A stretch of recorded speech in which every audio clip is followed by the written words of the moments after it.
¿Qué tal? ¿Cómo están amigos y amigas de esta comunidad? Pues el caso Maru Campos continúa generando, por supuesto, diversas reacciones. Maru Campos, que lo último que se ha dado a conocer también, como corte al momento que ustedes vean la entrevista, pues es esta reunión con Omar García Harfuch después de la presencia de agentes de la CIA en operativos allá en Chihuahua y después darse a conocer que pues no le quiso responder la llamada a la presidenta de la República. ¿Qué pasa con Maru Campos? ¿Qué pasa con la Embajada de los Estados Unidos en México, por supuesto? ¿Cómo entendemos esta situación? Mi querido Cor Hadbar, siempre es un honor estar contigo, recibirte aquí en la comunidad. ¿Cómo estás? Bien, un gusto como siempre, Jesús. Oye, querido, pues comenzaría con esa pregunta abierta para conocer tu análisis, tu profundidad.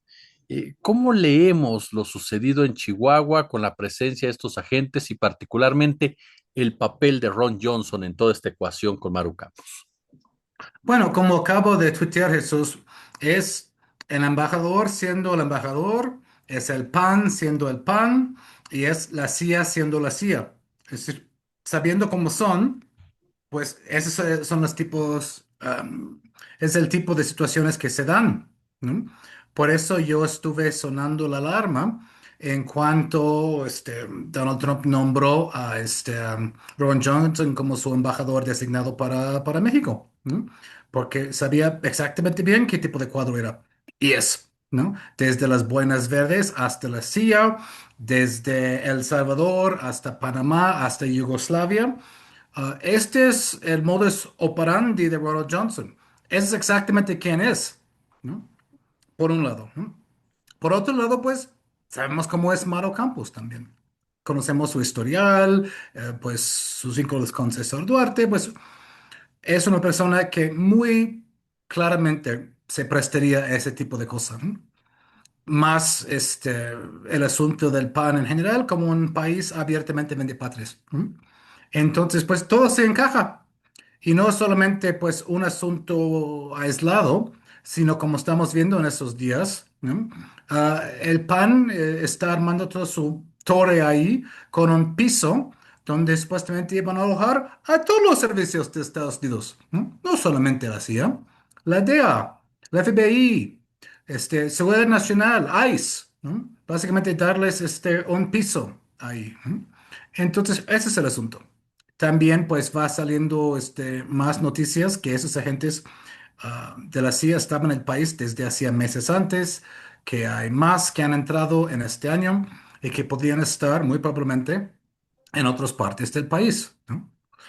Y en cuanto a la CIA, pues yo creo que todos conocemos en este programa la historia muy infausta de la CIA desde su nacimiento en 1947, empezando muy pronto a desestabilizar gobiernos, desde el Irán de Mossadegh hasta el Guatemala de Arbenz, pasando por Allende, pasando por el Cono Sur, pasando por prácticamente todos los países del mundo, con el costo de millones de vidas. Entonces me parece el colmo del cinismo que hay voces que realmente creen, o por lo menos quieren afirmar de manera interesada, que a la CIA le interesa un laboratorio de metanfetaminas.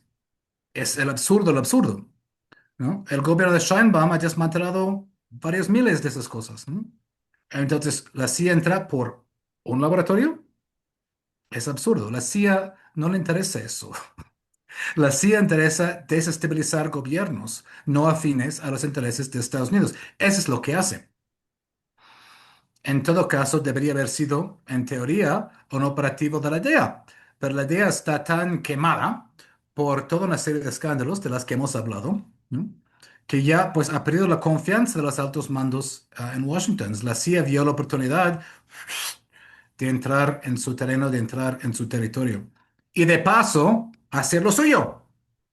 Es perfecto, ¿no? Pueden entrar con el pretexto de desmantelar un laboratorio y luego de paso instalarse en el país, ¿no? En lugares remotos como la sierra, donde pueden fácilmente operar sin detección, ¿no? Y así, ¿no? Así adelante la cosa, ¿no? No tenemos el lujo de ser ingenuos acerca de Estados Unidos en general, la CIA en particular, en el momento de embestida y ofensiva de Trump, donde Pete Hegseth habla de un perímetro de seguridad que se extiende desde pues, el Ártico hasta el Ecuador, donde pues están bombardeando lanchas, donde están secuestrando presidentes, donde están asfixiando países como Cuba, ¿no? Donde se están metiendo en un debacle en Irán. Es un país donde acaba de renunciar el secretario de Marina, donde hace algunas semanas obligaron a pensionarse el jefe del Estado Mayor del Ejército, donde hay una purga en proceso de las Fuerzas Armadas, donde hay voces de disensión en las Fuerzas Armadas. Vaya situación. Y en medio de todo um, ¿cómo decirlo? Volatilidad en Estados Unidos, ese es el momento en que, pues, lo ven muy oportuno ir moviendo sus piezas en México. Oye, corto, ahorita que hablabas de generar inestabilidad, que efectivamente, como bien señalas, es para lo que llega la CIA a un país.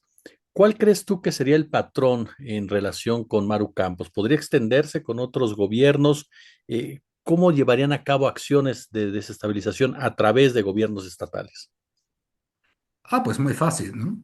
Este, mm, la CIA en este caso estaba operando aparentemente con uniformes de la Agencia Estatal de Investigaciones. Entonces, el gobierno estatal les cubre los pasos, ¿no? Por eso aparentemente Sedena no sabía que había agentes de la CIA en este operativo.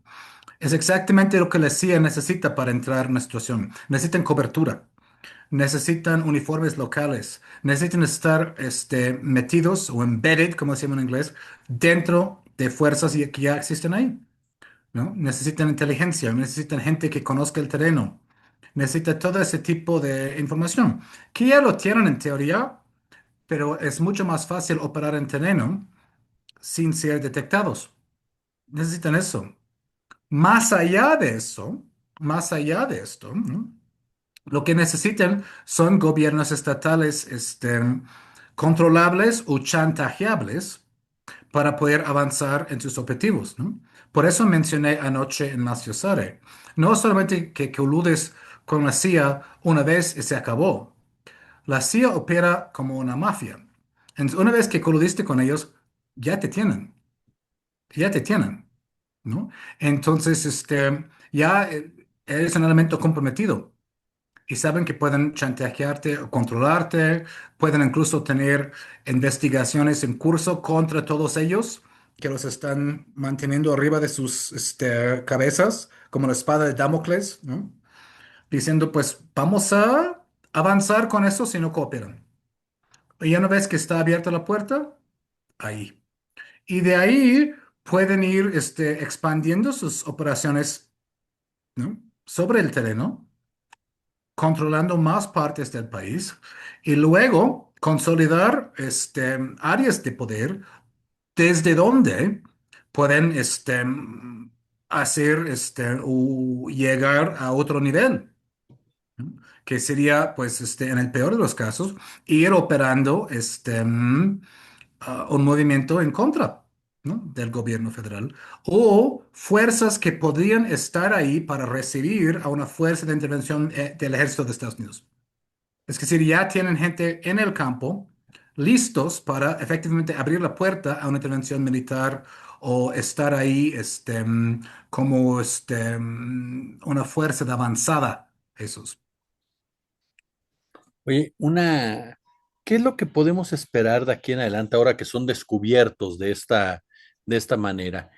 ¿Crees que modifique la conducta Ron Johnson? ¿No le va a interesar? ¿El gobierno mexicano tiene que ser más duro en las exigencias hacia este personaje?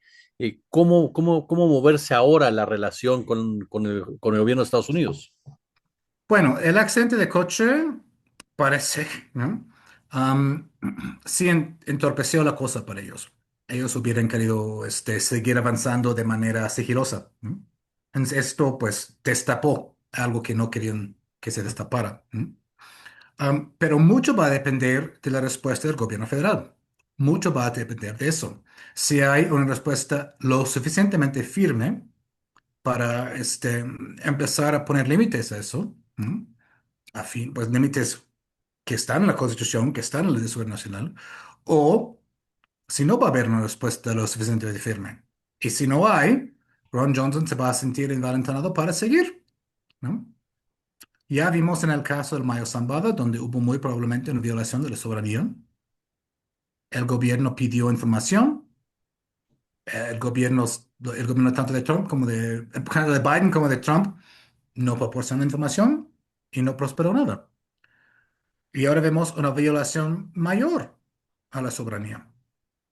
Entonces, si Estados Unidos concluye que no va a haber una respuesta, ¿no?, tan fuerte, la cosa va a seguir. Son como los bombardeos de lanchas.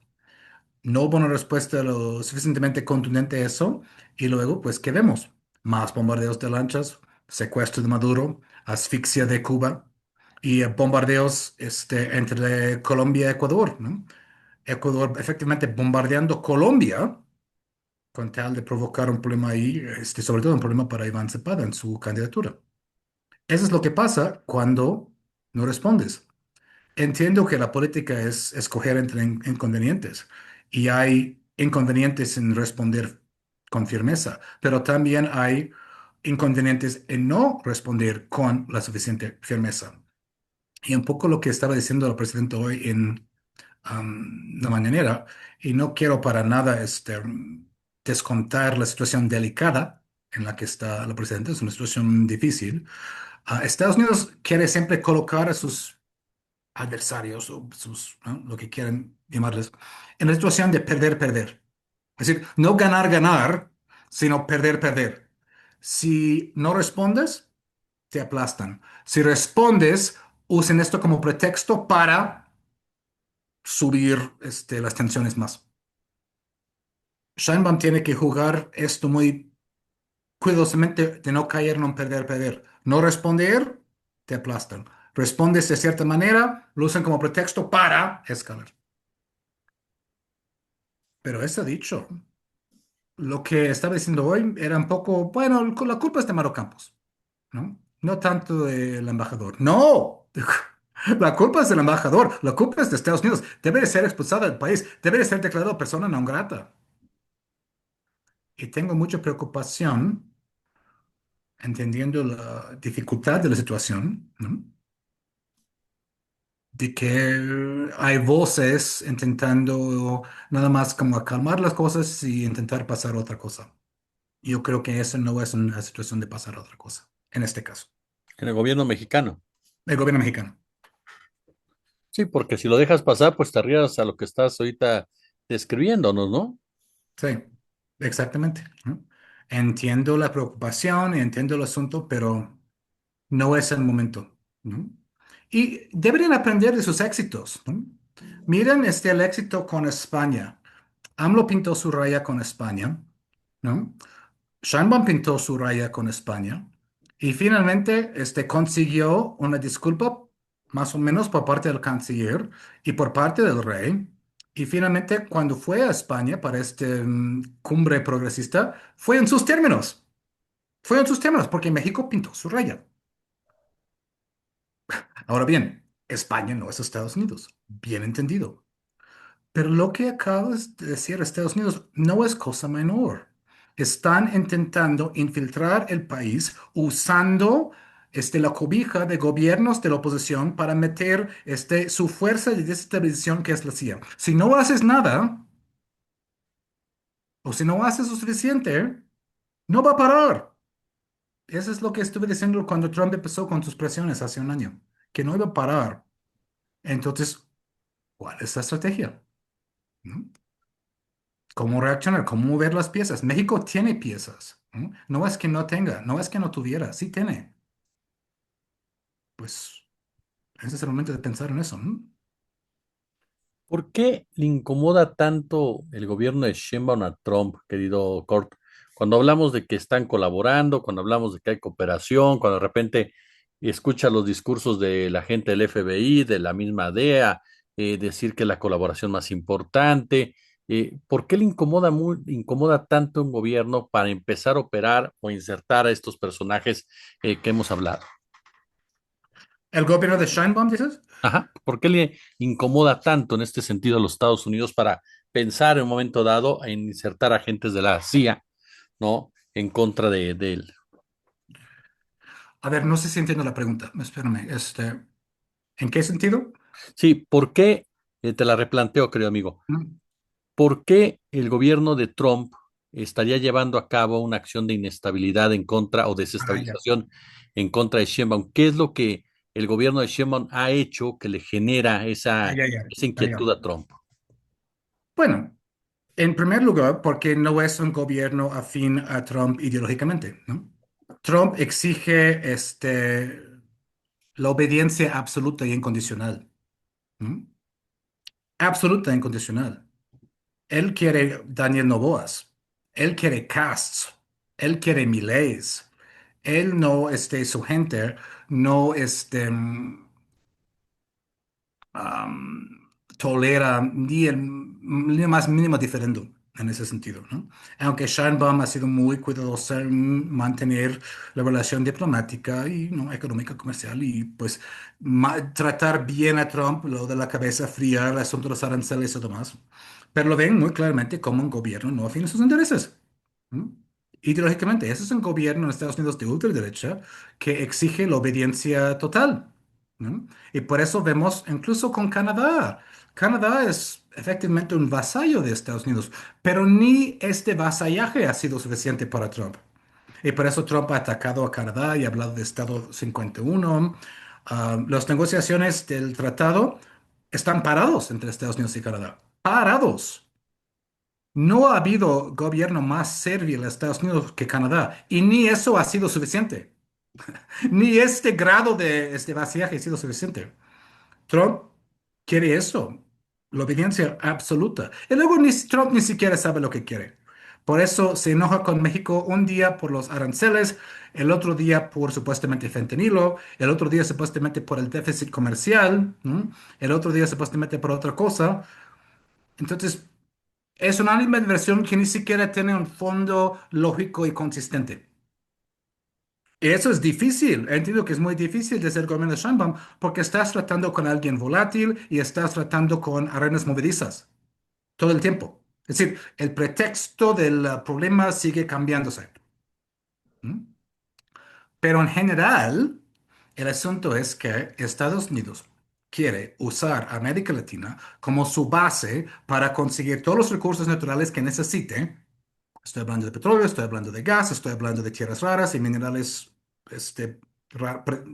estratégicos para emprender su guerra mundial contra China. Primero Irán, que les va mal, pero luego contra China. Y quieren usar América Latina como su lugar además de mano de obra barata, de eso, de todos sus recursos. Pero no va a conseguir los recursos a los precios baratos que quiere si tiene un gobierno nacionalista, ¿no? en el poder. Entonces tiene que eliminar los gobiernos nacionalistas, ¿no? O aislarlos o debilitarlos. ¿No? Esa es la estrategia. Es bastante ruda, pero ese es un gobierno muy rudo en turno ahorita. En el caso de Maru Campos, como esta actriz secundaria en esta trama, ¿crees que trascienda? ¿Crees que haya un castigo mayor, un juicio incluso por traición a la patria? ¿Es necesaria una destitución? ¿O cómo crees que camine el futuro de Maru Campos? Pues yo quiero pensar que va a haber. Yo quiero pensar que pues una gobernadora de ningún partido puede tramar con un gobierno extranjero, perdón, violando el artículo 89, 117 de la Constitución, la ley de seguridad nacional, sin ningún castigo. Quiero pensar que eso no puede pasar. Estuve hablando con Federico Anaya hoy en la mañana, lo topé cuando salí a desayunar, y me estaba comentando que además de el juicio político a nivel estatal, que pinta difícil porque Moreno no tiene mayoría ahí, podría haber juicio político a nivel federal contra gobernadores. Claro que sí, ¿no? Pero tiene que pasar por mayoría simple en la Cámara y mayoría calificada en el Senado. Entonces ahí entra en juego el asunto de, pues, PT y Verde, am, todas las dinámicas a nivel federal, Ricardo Monreal, que parece que no lo quiere, que conocemos. Pero el punto de Federico, y estoy de acuerdo, es hay que intentarlo. para establecer el precedente y obligar a todos los congresistas a exhibirse votando, aunque no prospere. ¿Están a favor del país o están a favor de la tradición abierta? Que todos voten, ¿no? Obviamente se puede ir por la vía penal también, pero ese es un asunto de juicio político y yo opino eso, que tienen que obligar una votación para que sepamos exactamente de qué lado están todos los congresistas, ¿no? Y que toda la gente se acuerda de eso en el 27, ¿no? Eso. Finalmente quedo corto y agradeciéndote siempre estos minutos. ¿Ves una situación similar en otras entidades gobernadas por la oposición o es un caso excepcional el de Chihuahua? No, seguramente no es un caso aislado, ¿no? Yo pregunté en Twitter hace algunos días, ¿dónde más está pasando eso que no sepamos? ¿No? Que solo supimos ahí por el accidente de coche, ¿no? Am, También hay que decirlo, Jesús, Chihuahua no estaba escondiendo lo que estaba haciendo, Ujú. no lo escondía. El periodista estadounidense José Olivares, que es muy respetable, visitó Chihuahua recientemente y ellos le estaban comentando todo. Vamos a hacer ese tore, vamos a tener el piso, vamos a invitar a esas agencias. Y él comentó que ni siquiera lo estaban diciendo off the record. Ni siquiera se preocupaban en esconderlo, ¿no? Vemos esta entrevista en el Heraldo con el, ¿no?, secretario de Seguridad del Estado. Es decir, también el gobierno federal tiene que poner las pilas y estar vigilando esas cosas, ¿no? Y no esperar a que los estados hagan lo correcto y avisan, porque no lo van a hacer. Claro, Hay una gran obligación ahí del gobierno federal. No quiero decir que hayan sido omisos, pero es decir, Chihuahua no estaba escondiendo lo que estaban haciendo. Por lo menos no a Olivares, ¿no? Y a varios más. En otros casos, la cosa seguramente va a ser más encubierto y más escondido y más así. Pero estoy seguro que esté pasando en otros estados. De eso tengo por seguro. claro. Mi Coco Hotbar, siempre de verdad un placer platicar contigo y aprender de ti, querido. Muchas gracias. Un abrazo, Jesús. Hasta luego.